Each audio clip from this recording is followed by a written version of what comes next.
Next अपन बात करते हैं simple stresses and strains in different members. Simple stresses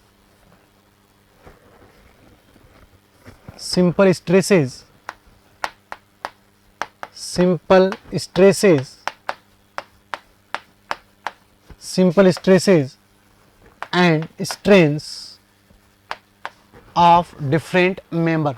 Simple stresses and strains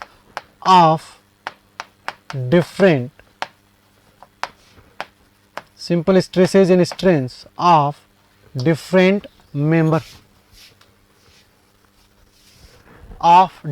member. ठीक है। So simple stress and strains of different member की अपन बात करते हैं। तो सबसे पहले तो अपन समझते हैं स्ट्रेस क्या होता है, देन अपन समझेंगे स्ट्रेन क्या होता है। स्ट्रेस एंड स्ट्रेन, पहले देखते हैं स्ट्रेस। देखो स्ट्रेस होता है आपका internal resisting force divide by cross sectional area. Stress आपका क्या होता है, इंटरनल रेजिस्टिंग फोर्स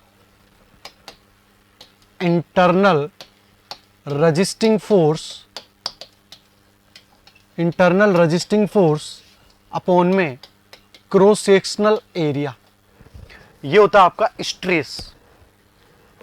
ठीक है। अब देखते हैं अपन, ये आपकी कोई ही बॉडी है, ठीक है। इस बॉडी पे आपने क्या लगाया, कोई पी टेंसाइल फोर्स आपने लगाया हुआ है। इस बॉडी पे आपने क्या करा हुआ है, पी मैग्नीट्यूड का टेंसाइल फोर्स आपने यहाँ पे इस बॉडी के ऊपर आपने लगाया हुआ है। ठीक है। इस बॉडी पे आपने पी मैग्नीट्यूड का टेंसाइल फोर्स आपने यहाँ पे लगाया हुआ है और इस बॉडी ने ये रजिस्ट करा है यहाँ पे। अब यार जितना आप बाहर से फोर्स लगाओगे उतना ही बॉडी क्या करेगी, रजिस्ट करेगी, ना तो उससे ज्यादा करेगी ना उससे कम करेगी। हाँ सॉरी, उससे ज्यादा नहीं करेगी, कम उससे कर सकती है। सपोज इस बॉडी की जो कैपेसिटी है ना, वो मान लो लोड लेने की कैपेसिटी 100 किलो न्यूटन, आप बाहर से अप्लाई कर रहे हो 40 किलो न्यूटन, तो ये बॉडी जो रजिस्ट करेगी ना, वो 40 किलो न्यूटन ही रजिस्ट करेगी, ना कि 100 किलो न्यूटन। 100 किलो न्यूटन इसकी कैपेसिटी है रजिस्ट करने की, बट ये कितना रजिस्ट करेगी, ये रजिस्ट करेगी आपकी 40 किलो न्यूटन को ही रजिस्ट करेगी, ना कि 100 किलो न्यूटन को ये रजिस्ट करेगी। ठीक है। आप इस पे 100 किलो न्यूटन अगर लगा दोगे 40 की जगह, अब आपने क्या करा इसके ऊपर 100 किलो न्यूटन अगर आपने लगा दिया, तो ये क्या करेगी, 100 किलो न्यूटन को रजिस्ट करेगी, तभी 100 किलो न्यूटन को रजिस्ट करेगी। आपने 40 की जगह इसके ऊपर कितना लगाया, आपने यहाँ पे 60 किलो न्यूटन आपने इसके ऊपर अप्लाई कर दिया। कितना अप्लाई कर दिया आपने, 60 किलो न्यूटन आपने यहाँ पे क्या करा, इसके ऊपर अप्लाई कर दिया। तो अब ये कितना रजिस्ट करेगी, 60 किलो न्यूटन ही रजिस्ट करेगी। ठीक है। 100 से ज्यादा अप्लाई करोगे तो ये फेल कर जाएगी।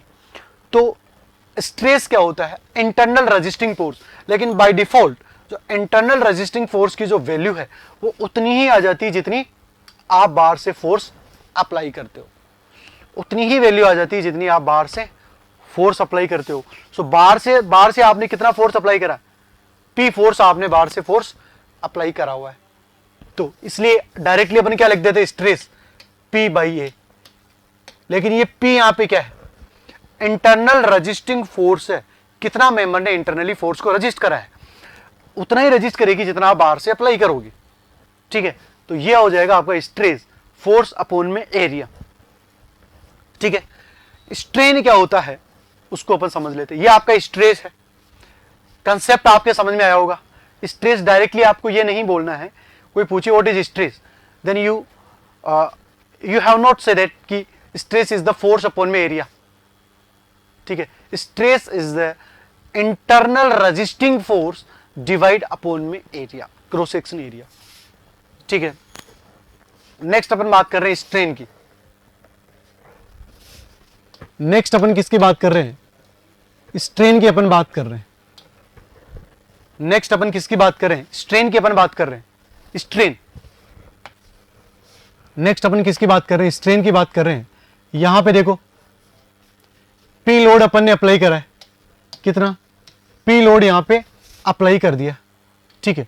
इस पी लोड की वजह से ये जो आपकी बार है इस बार के अंदर एलोंगेशन हो गया मान लो, और इधर से फिक्स कर देते अपन एक साइड से, यहां से फिक्स करा आपने और इधर से आप पी फोर्स अप्लाई कर रहे हो। इस पी फोर्स अप्लाई करने की वजह से जो ये आपकी बार है, इस बार के अंदर एलोंगेशन कितना हो गया, डेल्टा एल एलोंगेशन आपकी बार के अंदर हो गया। इसकी लेंथ कितनी है आपकी, इसकी लेंथ, इस बार की लेंथ है आपकी एल लेंथ है। कितनी लेंथ है इसकी, एल लेंथ है। और कितना एलोंगेशन हुआ इसके अंदर, डेल्टा एल आपका एलोंगेशन हो गया। सो स्ट्रेन की अगर बात करें तो स्ट्रेन आपका क्या हो जाएगा, change in length, change in length upon में ओरिजिनल लेंथ,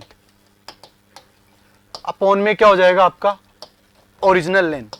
सो स्ट्रेन लेंथ में कितना चेंज हुआ आपका, लेंथ में डेल्टा एल का आपका चेंज हुआ है। ओरिजिनल लेंथ आपकी कितनी है, एल आपकी ओरिजिनल लेंथ है। तो ये आपका क्या हो जाएगा, स्ट्रेन हो जाएगा। इसकी कोई यूनिट नहीं होती है, नो यूनिट। स्ट्रेन आपका क्या होता है, it is the dimension less quantity, it is the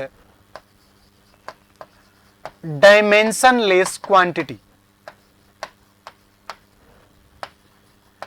strain आपका क्या होता है, डायमेंशनलेस क्वांटिटी होता है, क्योंकि डेल्टा एल की भी कुछ यूनिट है, मीटर सेंटीमीटर एमएम जो भी है, एल की भी मीटर सेंटीमीटर एमएम जो भी है, वही आपकी यूनिट है।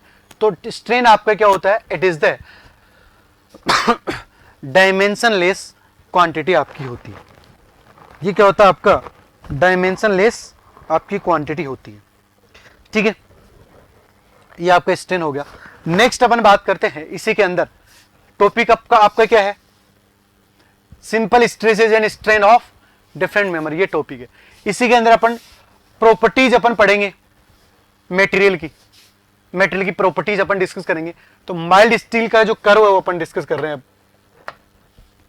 Stress strain curve of mild steel. Stress strain stress strain curve of, stress strain curve of mild steel.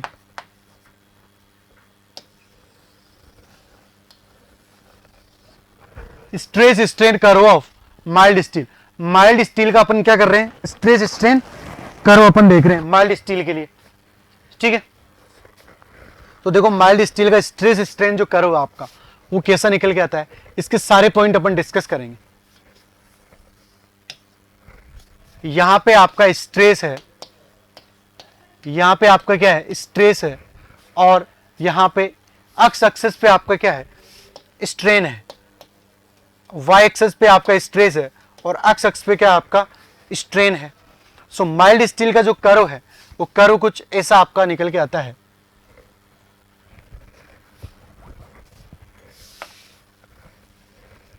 ये आपका माइल्ड स्टील का कर्व है। ये पॉइंट एफ है, इसका नाम है फ्रैक्चर पॉइंट। सारे पॉइंट्स का नाम दे देते हैं ओ। ये आपका यहां पे कहीं ए पॉइंट है, ये बी पॉइंट है, ये आपका सी पॉइंट है, ये आपका डी पॉइंट है। ठीक है, अच्छा इसको सी डेज लिखा है, बुक्स में सी डेज देखने को मिलता है, इसको सी लिख देते हैं अपन। ये आपका डी है और ये पॉइंट आपका ई है, ये पॉइंट आपका एफ है। ठीक है, एक एक पॉइंट अपन डिस्कस करेंगे।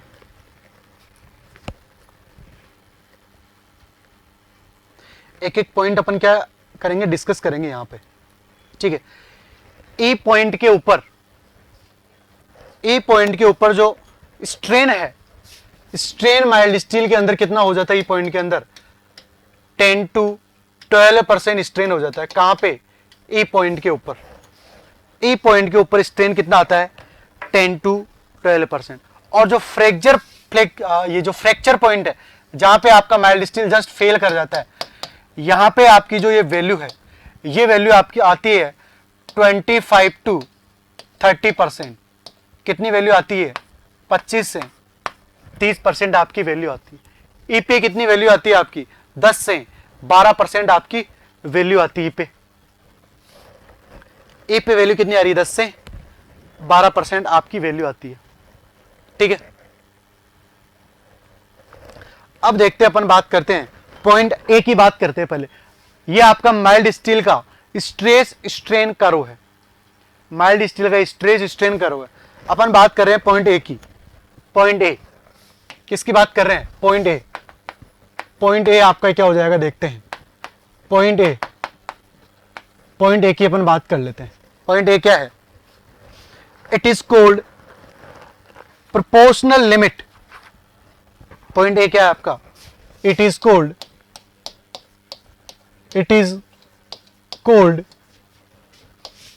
Proportional limit. पॉइंट ए को क्या बोलते हैं? Proportional limit. मतलब पॉइंट ए तक आपका स्ट्रेस क्या रहता है? डायरेक्टली प्रोपोर्शनल टू रहता है स्ट्रेन के। द कर्व ओए इज लीनियर। द कर्व ओए इज लीनियर। कर्व कैसा रहता है आपका? लीनियर। ओए कर्व कैसा रहता है आपका? लीनियर रहता है। And Hooke's law is valid up to this limit only. And Hooke's law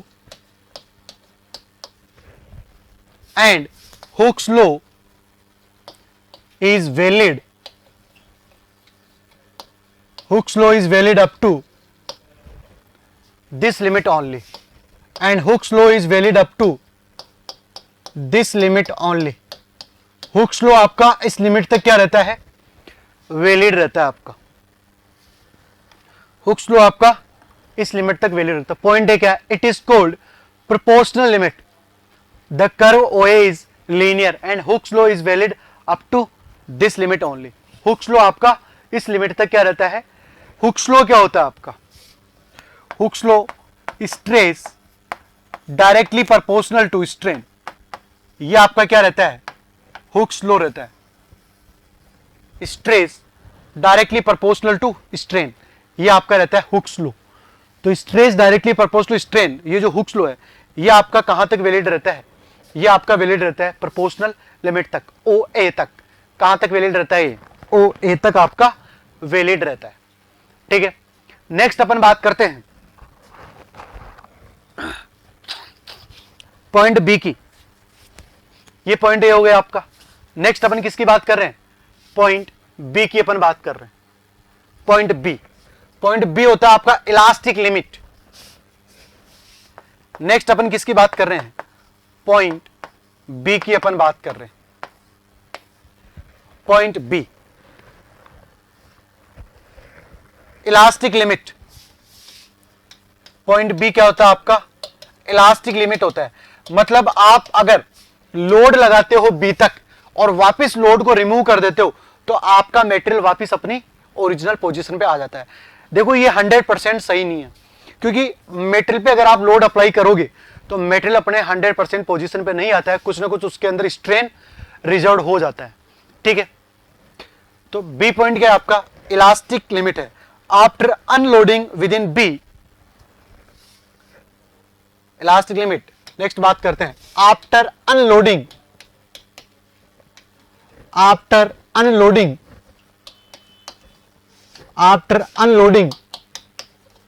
within B, after unloading within B, entire strain can be released. Entire strain can be released. Entire strain can be released. After unloading within B, entire strain can be released and material will regain its original dimension. And material will regain its original dimension. Its original dimension. Material will regain its original dimension. Next अपन बात करते हैं point C and C days.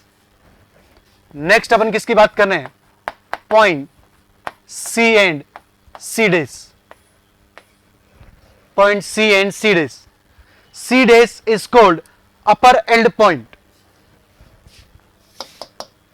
C dash is called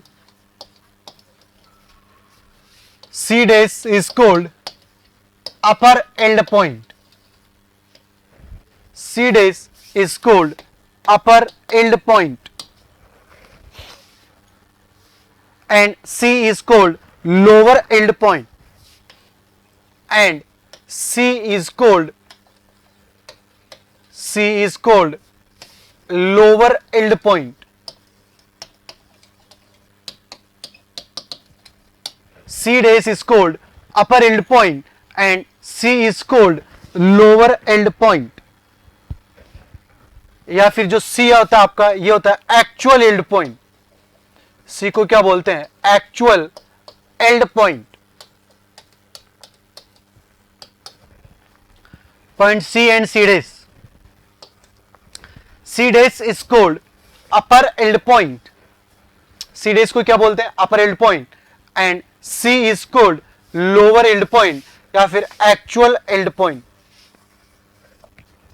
C dash is called upper yield point and C is called lower yield point or actual yield point. The fall of stress from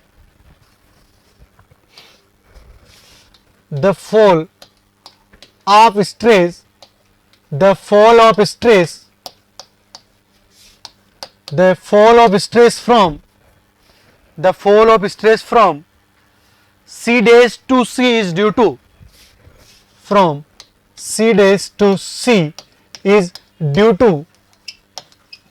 the fall of stress from C dash to C is due to slipping or sliding carbon atom. Is due to slipping or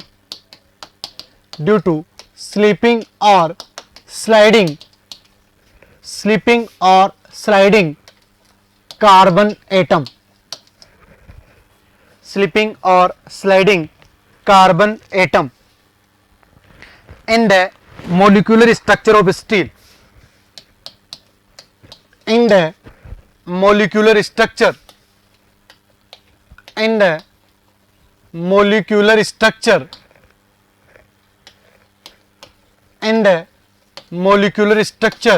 of steel. ठीक है.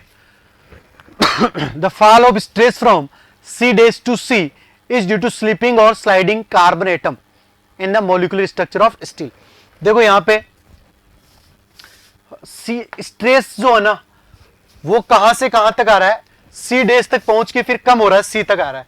तो उसका reason क्या होता है कि जो carbon atom है ना, वो कार्बन एटम क्या करते हैं? स्लाइड कर जाते हैं. कार्बन एटम के स्लाइड करने की वजह से जो स्ट्रेंथ बोल दो या स्ट्रेस बोल दो, वो स्ट्रेस क्या हो जाता है? रिड्यूस कर जाता है. स्ट्रेस आपका रिड्यूस कर जाता है. नेक्स्ट अपन बात करें, एक नोट अपन लिखते हैं यहां पे, note.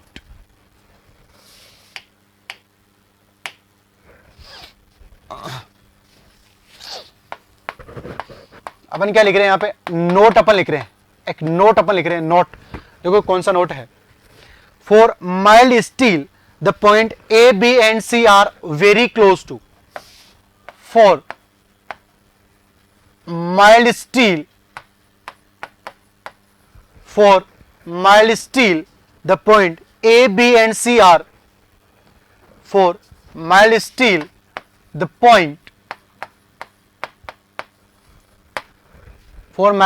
point A, B and C are.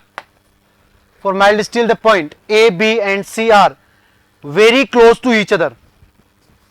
Are very close to each other. Are very close to each other. Are very close to each other. However,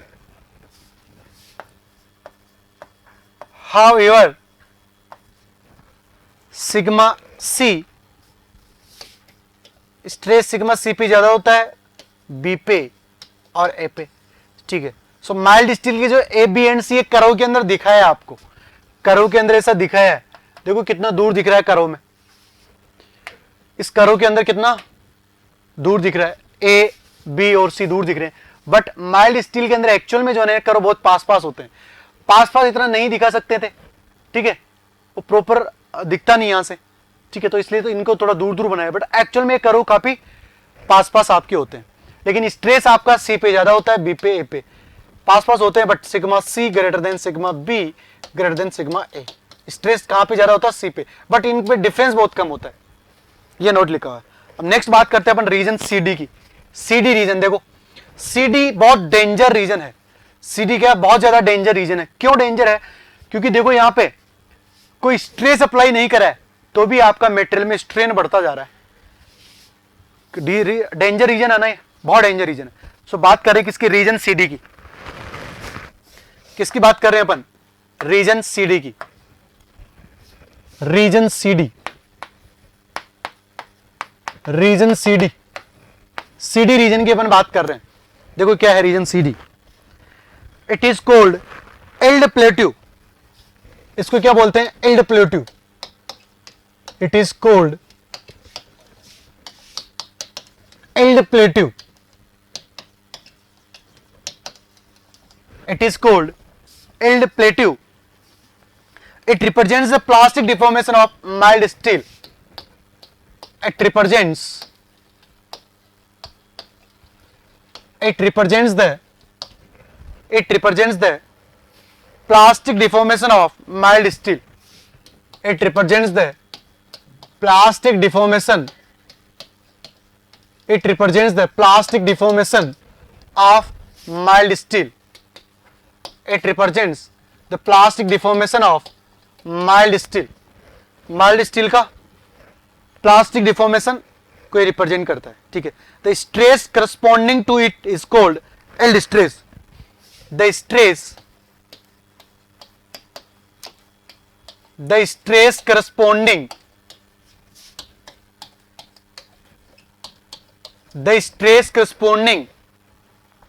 to it is called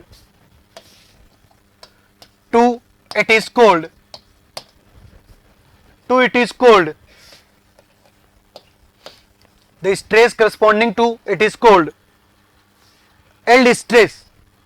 It is called yield stress और उसको क्या बोलते हैं, design stress. yield stress और इसको क्या बोलते हैं, डिजाइन स्ट्रेस, ठीक है। तो सीडी रीजन आपका, सीडी रीजन को क्या बोलते हैं, it is called yield plateau.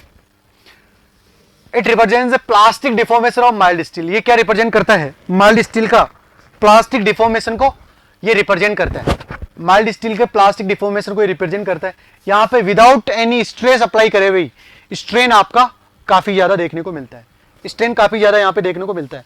तो stress corresponding to it is called yield stress, design stress. इसके करस्पॉन्डिंग जो आपका स्ट्रेस आता है निकल के, इसके करस्पॉन्डिंग जो आपका स्ट्रेस आता है उसको क्या बोलते हैं, yield स्ट्रेस या फिर डिजाइन स्ट्रेस उसको बोलते हैं। yield स्ट्रेस और डिजाइन स्ट्रेस उसको बोलते हैं, ठीक है। नेक्स्ट अपन आगे की क्लास में डिस्कस करेंगे चीजें।